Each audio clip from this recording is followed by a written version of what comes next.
I'm Lily, creator of Pixel Petz, and today I want to talk about making a game that you love. First step, you should know your genre. Pixel Petz is an online pet simulation social game. I've played all the pet games I could get my hands on because I just really love pet games. There's not even that many of them compared to other types of games. Everyone that enjoys pet games has probably played the same few pet games growing up. Online forum pet games are largely popular because of the social aspect, even though the pets are just still images. So number 2, you should have a competitive edge. The game I wanted to make just didn't exist on the market. There was no mobile version of an online pet game, and certainly no games focused on pet design and trading. I've drawn art for and played a number of online pet games, so I knew I had a specialized experience and background not many people had, simply because my interests were a bit niche. What is your special interest? Your weird passion that nobody else seems to have? Capitalize on it. Number 3, know your market. Who is the game for? I made Pixel Petz for myself pretty much, and knew there were other people like me. Whenever I had a tough game design decision, I always could base it on what I'd prefer as a potential player. For example, should the pets require feeding and caretaking? When I think about how I played pet games, I play to collect. I like the care simulation, but only on my terms, otherwise it becomes a chore. Tamagotchis were unplayable for me once I grew older. I mean, I still have some. When they come out with new ones, I try to get it because I still love the idea of them, but I can't seem to keep them alive very long. And I don't like things beeping at me for attention all the time. So in my game, pets can eat, but they don't have to. If you don't feed them, they won't die or get sick or have anything negative happen. Because I decided creating and collecting is the fun part, not the caretaking. Caretaking is only a side thing. Market research, of course, never hurts, and I did take the game out to several game shows, even in its infancy. But game shows will have people, all kinds of people, and some may not be your target audience, and you do need to know which feedback to filter. Back in the game show ACG 2018, Pixel Petz was still in alpha, and it had still images instead of animated pets. The feedback I received from guys was, "Can I fight them?" The feedback I received from girls was, "This is a cute coloring app." I decided to ignore the fighting comments because if you really want to fight things, there's tons of monster fighting games out there, and this is not that. However, the coloring comment made me wake up, since I'm not trying to make a coloring app. The ACG experience made me take Pixel Petz one step further by giving them animations and breaking up each pet into 6 different custom parts. This finally made the leap into a pet design game. At future game shows, nobody ever thought it was a coloring game again. Step 4 is to keep it simple. So it's your game, your chance to cram whatever you want in it, but at least for the very first few versions, keep it as simple as you possibly can while still getting across the core experience. Only have the most basic features to test the gameplay loop.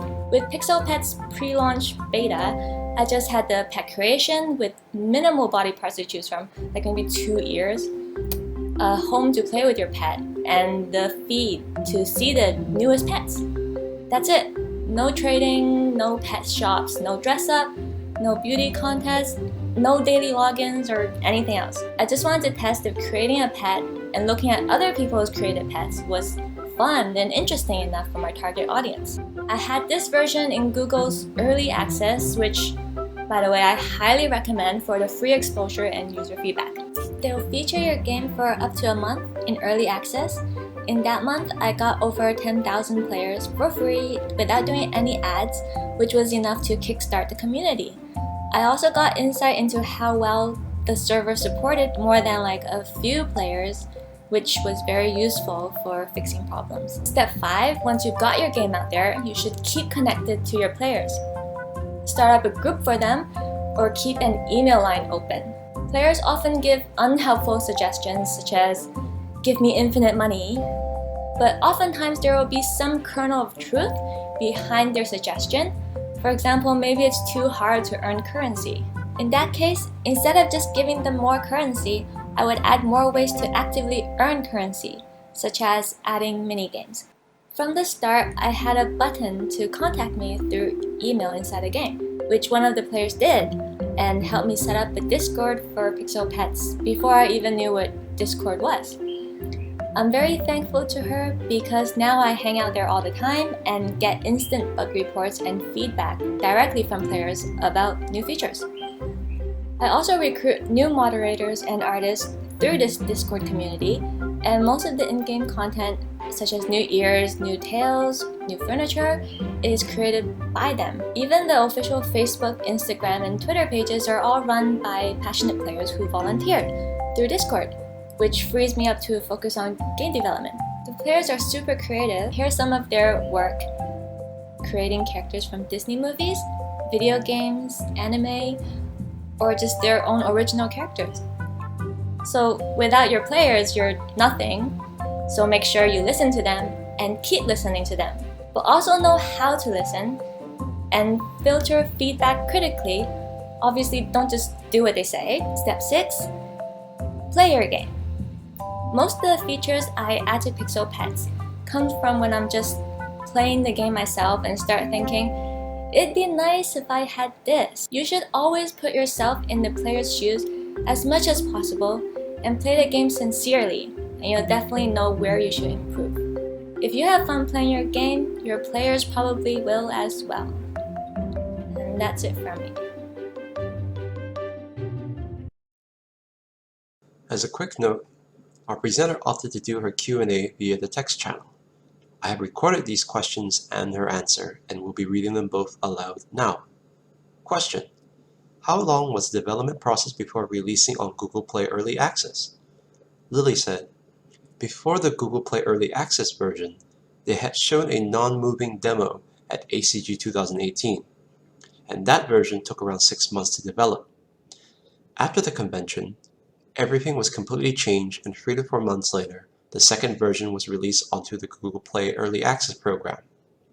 Question: what are the workload differences between pre-global launch and live ops? Lily said, with live ops, there's a need for instant bug fixes.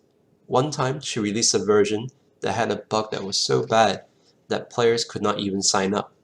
She had to stay up late to fix the issue, and as the review score tanked, she even had to pull the game off the store for a bit.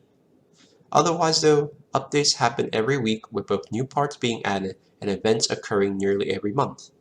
And with live ops, you're always chasing new bugs while hoping to not introduce new critical bugs.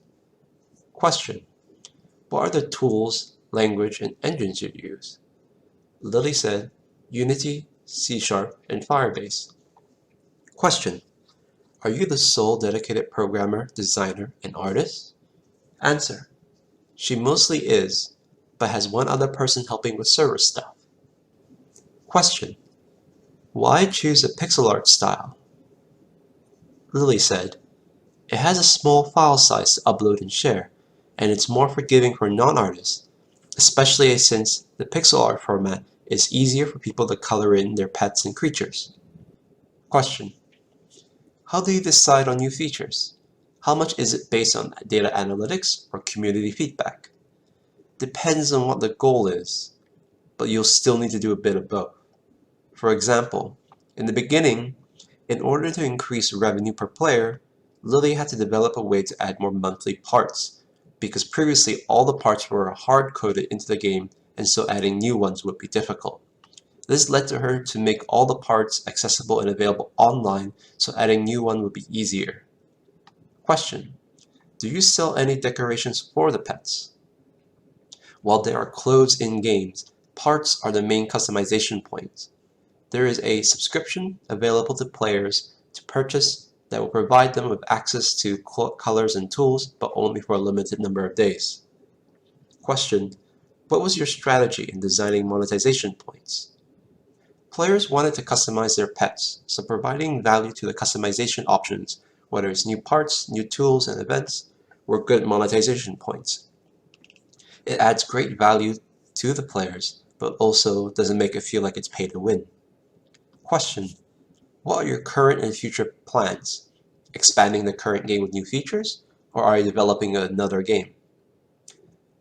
Currently, they're working on stabilizing the server, because the amount of players causes the database to crash often. In the near future, she would like to expand the game to the China market, because with Firebase inaccessible from that region, the game is currently not playable there. Question: is Pixel Petz your first game? If so, how many years of programming did you have prior? Pixel Petz is Lily's first game she learned programming with, and it is also her first game as a game designer. Before the project, her role mainly was an artist. Question: what was Pixel Pet's retention rate? In the first month of release, it was about 25% and then rose to 30%. For iOS devices, it had a high point of 50% according to in-game statistics, but these numbers seem a little high, and she doesn't know if they can be trusted. Question: have you considered the regulation of ISBN in China?